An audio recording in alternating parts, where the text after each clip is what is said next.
तीनों बच्चों की मदद करने से चीफ सिक्योरिटी ऑफिसर ने इनकार कर दिया था। अब उन्हें समझ नहीं आ रहा था कि वो किस तरह से चीफ सिक्योरिटी ऑफिसर को गुलेरिया हाउस जाने के लिए मनाएं, मगर उन्हें कुछ न कुछ तो करना था। तभी रिया ने आगे बढ़कर चीफ सिक्योरिटी ऑफिसर का हाथ पकड़ लिया। रिया ने इमोशनल होते हुए कहा, आप यही सोच रहे होंगे कि हम आपको गुलेरिया हाउस क्यों ले जाना चाहते हैं, क्या आप इसकी वजह नहीं जानना चाहेंगे?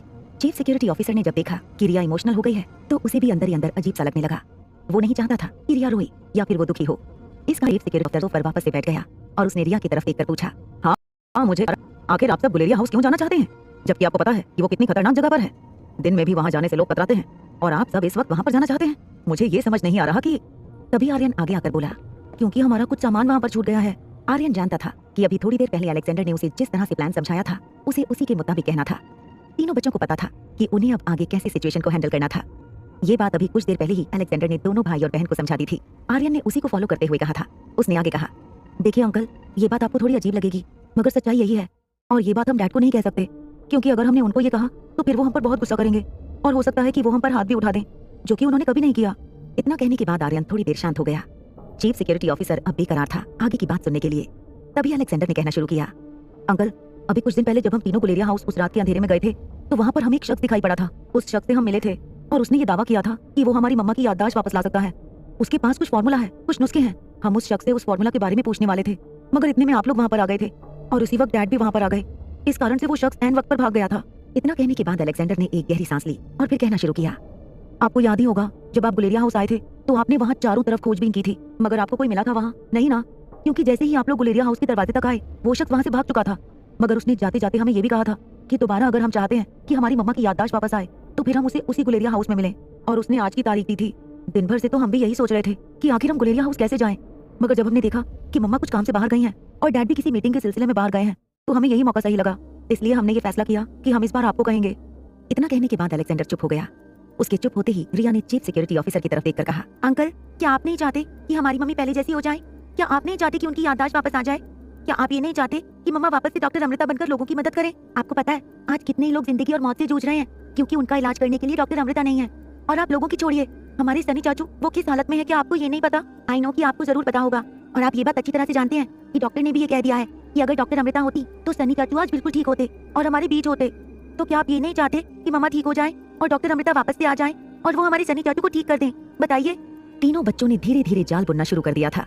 वो अपनी बातों में सिक्योरिटी ऑफिसर को लाने की पूरी तरह से कोशिश कर रहे थे, मगर चीफ सिक्योरिटी ऑफिसर भी कम नहीं था। वो खतरे को अच्छी तरह से भांप चुका था। वो जानता था कि इस वक्त गुलेरिया हाउस जाना खतरे से खाली नहीं है, और वो भी तीनों बच्चों के साथ। वो यही सोच रहा था कि आखिर वो क्या कहे। इतने में उसने तीनों बच्चों की तरफ देखकर कहा, आपकी बातें बिल्कुल सही हैं, मगर मेरी ये नहीं समझ में आ रहा है कि आप किसके बारे में बात कर रहे हैं, क्योंकि हमने जब गुलेरिया हाउस पर छानबीन की थी तो हमें तो वहाँ कोई नहीं मिला था, और मुझे तो डाउट है कि अगर आपको वहाँ कोई मिला होगा तो जरूर वो कोई बुरा आदमी होगा। ये सुनने के बाद तीनों बच्चे एक दूसरे को देखने लगे। तीनों ने साथ कहा, नहीं अंकल, वो कोई बुरा आदमी नहीं है, और आपको जिस शख्स के बारे में हम बता रहे हैं उस पर हमें पूरा भरोसा है। मानते हैं कि हम बच्चे हैं, मगर हमें किसी भी इंसान को परखना आता है। और तो और आप खुद सोचिए कि हम ये सब क्यों कर रहे हैं, अपनी मम्मा के लिए। तो क्या आपका ये फर्ज नहीं बनता कि आप भी हमारी इसमें थोड़ी मदद करें? तीनों बच्चों ने जब ये कहा तो चीफ सिक्योरिटी ऑफिसर ने तीनों से पूछा, तो फिर आप मुझे एक बात बताओ, ये बात आप रोहित सर से क्यों नहीं कह रहे?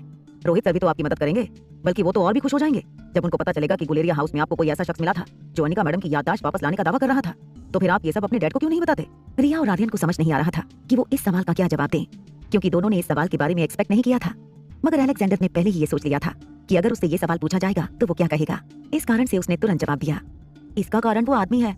वो आदमी वहाँ चुप कर रहता है और वो नहीं चाहता कि वो किसी की नजरों में आए, क्योंकि वो बहुत बड़ा साइंटिस्ट है और वो पब्लिक में आकर सबको अपना चेहरा नहीं दिखाना चाहता है और ना ही अपने बारे में किसी को बताना चाहता है, क्योंकि उसके बहुत सारे दुश्मन हैं। और वो हमारी मदद करने के लिए इसलिए भी रेडी है क्योंकि एक बार उसकी जान हमारी मम्मा ने बचाई थी। इसलिए जब उसे पता चला कि हमारी मम्मा की ऐसी हालत हो गई है तो उसने सोचा कि इस एहसान को वो हमारी मम्मा की याददाश्त वापस लाकर चुका दे। आप तो समझ रहे होंगे और आप जानते ही हैं कि अगर हमने ये बात डैड को बताई तो फिर डैड पहले छानबीन करेंगे, उसके बारे में पूछताछ करेंगे, चारों तरफ उस शख्स के बारे में पूछताछ करेंगे। डैड पता लगाने की कोशिश करेंगे कि आखिर वो कौन है, कहाँ से आया, उसका अतीत क्या रहा है, और यही चीज वो नहीं चाहता। इस कारण से उसने हमें ये कहा था कि ये बात हम किसी को ना बताएं, यहाँ तक कि हम आपको ये बता रहे हैं। जब उसे ये पता चलेगा तो उसे बहुत बुरा लगेगा, और तो और हो सकता है कि वो हमारी मदद ना करे। इसलिए हम आपसे बस रिक्वेस्ट करते हैं कि अगर हमने भरोसा करके ये बात आपको बताई है तो प्लीज आप हमारी मदद कीजिए, प्लीज। इतना कहने के साथ ही अलेक्जेंडर ने हाथ जोड़ लिए। उसके ऐसा करते ही रिया भी हाथ जोड़ते हुए बोली, ये सब हम बस अपनी मम्मा के लिए कर रहे हैं, प्लीज हमारी मम्मा के लिए आप इतना कर दीजिए। हम आपका एहसान कभी नहीं भूलेंगे और हम आपको ना धोखा दे रहे हैं ना आपसे झूठ बोल रहे हैं। हम आपके साथ ही कार में गुलेरिया हाउस जाएंगे, हम उस शख्स से मिलेंगे और फिर 1 घंटे के अंदर वापस आ जाएंगे, प्रॉमिस। और आपको ना तो डैड से कोई परेशानी होगी और ना ही मम्मा से। आपकी जॉब भी खतरे में नहीं जाएगी, इसकी गारंटी हम लेते हैं, क्योंकि जब तक मम्मा और डैड आएंगे तब तक हम वापस लौट आएंगे। तभी सिक्योरिटी ऑफिसर ने पूछा, और अगर तब तक हम ना लौट सके और अगर वो दोनों पहले ही घर आ गए तो? तभी आर्यन ने तपाक से कहा, तो फिर हम घर आकर बता देंगे कि हम आपके साथ कहीं बाहर घूमने गए थे। हमने आपको बहुत इंसिस्ट किया कि यहीं पास में जो मार्केट है वहाँ पर जो मेला लगा हुआ है वहीं हम घूमने के लिए गए थे। हमें बहुत मन था, और तो और आप इसकी जरा भी चिंता मत कीजिए, क्योंकि रिया है ना, ये सब संभाल लेगी। आप तो जानते ही हैं कि अगर इसने एक बार डैड से कह दिया कि इसका मन था घूमने का और इसीलिए इसने आपको साथ चलने के लिए कहा, उसके बाद तो फिर डैड आपको कुछ नहीं बोलेंगे। चीफ सिक्योरिटी ऑफिसर ये बात अच्छी तरह से जानता था कि रोहित रिया की बात कभी नहीं टालता था और ना ही रिया पर कभी गुस्सा करता था। इस कारण से वो सोचने पर मजबूर हो गया कि उसे क्या करना चाहिए, वो बच्चों के साथ जाए या ना जाए। तीनों बच्चे इसी उम्मीद में थे कि चीफ सिक्योरिटी ऑफिसर जल्दी हाँ कर दे। वो तीनों बेसब्री से उसके हाँ करने का इंतजार कर रहे थे, मगर तभी चीफ सिक्योरिटी ऑफिसर ने कहा, मगर बच्चों, आप लोग जो कह रहे हैं उसमें बहुत खतरा है। तीनों बच्चों ने एक साथ कहा, देखिए, बड़ी बड़ी चीजों में खतरा तो होता ही है अंकल, और हम तीनों छोटे बच्चे होकर इतना बड़ा रिस्क ले रहे हैं, तो क्या आप हमारी मदद नहीं कर सकते हैं? आपकी जगह कोई और इंसान होता तो इंसानियत के नाते वो हमारी मदद कर देता, और फिर तो हमने आपको अपना गार्जियन सोचकर ये कहा है। सबसे बड़ी सोचने वाली बात यही है, जो बात ना तो हमने डैड को बताई वो हम आपको बता रहे हैं और आपसे मदद मांग रहे हैं। हमने कुछ तो सोचा होगा, किसी लायक तो आपको समझा होगा, फिर भी आप मना कर रहे हैं। देखिए, अगर आप मना कर देंगे तो ऐसा नहीं है कि हम उदास हो जाएंगे या हम आपसे गुस्सा हो जाएंगे, मगर हाँ, यही होगा कि फिर मम्मा की याददाश्त कब आएगी, उनका क्या होगा ये पता नहीं चलेगा। मम्मा ऐसे ही सफर करती रहेंगी, जो कि हम नहीं चाहते। और सबसे बड़ी बात ये हो जाएगी कि हमारी मम्मा के अंदर जो डॉक्टर अमृता है वो बाहर नहीं आ पाएगी, और अगर वो ऐसे ही अपने अतीत में छुपी रही तो फिर ना जाने कितने ही लोग मौत के मुंह में जाते रहेंगे, और हो सकता है कि कहीं हमारे सनी चाचू को भी। इतना कहते कहते तीनों बच्चे रुक गए। ये सुनते ही चीफ सिक्योरिटी ऑफिसर ने कहा, नहीं बच्चों, ऐसा मत कहो।